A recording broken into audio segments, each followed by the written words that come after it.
voice. Move by the light, make a choice. Listen to my voice. I got something to say. This is your Resolve to Read daily reading. It's January 8th, and we're reading from the book of Genesis. Now Abraham moved on from there into the region of the Negev and lived between Kadesh and Shur. For a while, he stayed in Gerar, and there Abraham said of his wife Sarah, "She is my sister."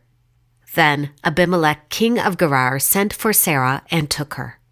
But God came to Abimelech in a dream one night and said to him, "You are as good as dead because of the woman you have taken. She is a married woman." Now Abimelech had not gone near her, so he said, "Lord, will you destroy an innocent nation? Did he not say to me, 'She is my sister'? And didn't she also say to me, 'He is my brother'? I have done this with a clear conscience and clean hands." Then God said to him in a dream, "Yes, I know you did this with a clear conscience, and so I have kept you from sinning against me. That is why I did not let you touch her. Now, return the man's wife, for he is a prophet, and he will pray for you, and you will live. But if you do not return her, you may be sure that you and all yours will die." Early the next morning, Abimelech summoned all his officials, and when he had told them all that had happened, they were very much afraid. Then Abimelech called Abraham in and said, "What have you done to us? How have I wronged you that you have brought such great guilt upon me and my kingdom? You have done things to me that should not be done." And Abimelech asked Abraham, "What was your reason for doing this?" Abraham replied, "I said to myself, 'There is surely no fear of God in this place, and they will kill me because of my wife. Besides, she really is my sister, the daughter of my father, though not of my mother, and she became my wife. And when God had me wander from my father's household, I said to her, "This is how you can show your love to me. Everywhere we go, say of me, 'He is my brother.'" Then Abimelech brought sheep and cattle and male and female slaves and gave them to Abraham, and he returned Sarah his wife to him. And Abimelech said, "My land is before you. Live wherever you like."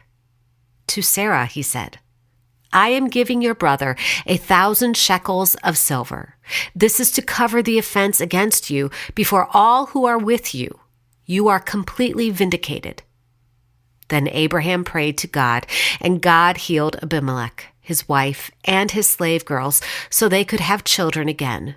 For Yahuwah had closed up every womb in Abimelech's household because of Abraham's wife, Sarah. Now, Yahuwah was gracious to Sarah, as he said, and Yahuwah did for Sarah what he had promised. Sarah became pregnant and bore a son to Abraham in his old age, at the very time God had promised him. Abraham gave the name Isaac to the son Sarah bore him. When his son Isaac was 8 days old, Abraham circumcised him as God commanded him. Abraham was 100 years old when his son Isaac was born to him. Sarah said, "God has brought me laughter, and everyone who hears about this will laugh with me." And she added, "Who would have said to Abraham that Sarah would nurse children? Yet I have borne him a son in his old age." At that time, Abimelech and Phicol, the commander of his forces, said to Abraham, "God is with you in everything you do. Now swear to me here before God that you will not deal falsely with me or my children or my descendants. Show to me and the country where you are living as an alien the same kindness I have shown to you." Abraham said, "I swear it." Then Abraham complained to Abimelech about a well of water that Abimelech's servants had seized. But Abimelech said, "I don't know who has done this. You did not tell me, and I heard about it only today." So Abraham brought sheep and cattle and gave them to Abimelech, and the two men made a treaty. Abraham set apart 7 ewe lambs from the flock, and Abimelech asked Abraham, "What is the meaning of these 7 ewe lambs you have set apart by themselves?" He replied, "Accept these 7 lambs from my hand as a witness that I dug this well." So that place was called Beersheba, because the two men swore an oath there. After the treaty had been made at Beersheba, Abimelech and Phicol, the commander of his forces, returned to the land of the Philistines. Abraham planted a tamarisk tree in Beersheba, and there he called upon the name of Yahuwah, the eternal God. And Abraham stayed in the land of the Philistines for a long time. The child grew and was weaned, and on the day Isaac was weaned, Abraham had a great feast. But Sarah saw that the son whom Hagar the Egyptian had borne to Abraham was mocking, and she said to Abraham, "Get rid of that slave woman and her son, for that slave woman's son will never share in the inheritance with my son Isaac." The matter distressed Abraham greatly because it concerned his son. But God said to him, "Do not be distressed about the boy and your maidservant. Listen to whatever Sarah tells you, because it is through Isaac that your offspring will be reckoned. I will make the son of the maidservant into a nation also, because he is your offspring." Early the next morning, Abraham took some food and a skin of water and gave them to Hagar. He set them on her shoulders and then sent her off with the boy. She went on her way and wandered in the desert of Beersheba. When the water in the skin was gone, she put the boy under one of the bushes. Then she went off and sat down nearby, about a bow shot away, for she thought, "I cannot watch the boy die."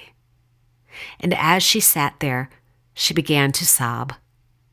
God heard the boy crying, and the angel of God called out to Hagar from heaven and said to her, "What is the matter, Hagar? Do not be afraid. God has heard the boy crying as he lies there. Lift the boy up and take him by the hand, for I will make him into a great nation." Then God opened her eyes, and she saw a well of water. So she went and filled the skin with water and gave the boy a drink. God was with the boy as he grew up. He lived in the desert and became an archer. While he was living in the desert of Paran, his mother got a wife for him from Egypt. This is the word of Yahuwah. Thanks be to God.